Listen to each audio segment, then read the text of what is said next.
پیامبر صلی الله علیه و سلم پدر مادرش در جنت است یا در دوزخ؟ با تو چی ربط داره این مسئله؟ با تو چی ربط داره؟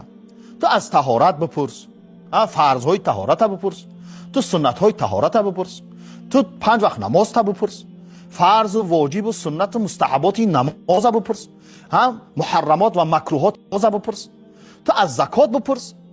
10 سال پیش صاحب زکات شدی تو حالم زکات نمیتی؟ تو بپرس که همین مال تو در زکات رسیده است یا نرسیده است. زکات باید چگونه جدا کنی؟ زکاتت برای کی بتی؟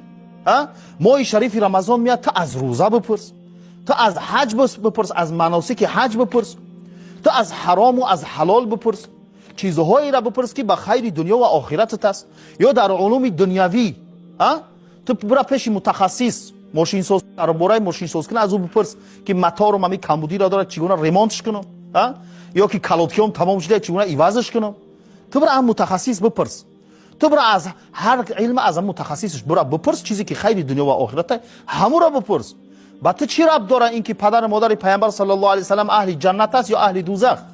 حالا روز قیامت الله سبحانه و تعالی تو را از قبر میخزونه، میپرسد که تو همین را جستجو کردی؟ نمیپرسد.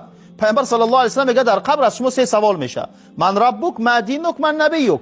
پروردگارت کیست، دینت چیست و پیغمبرت کیست؟ 3 سوال از تو میشوه. 3 سوال که جواب دادی دیگه آسان میشوه، جواب دادن نتونستی بدتر میشوه، وضعیتت بدتر میشوه. روز قیامت پیامبر میگه از قبر میخزه، اولین سوال از شما چی میشوه؟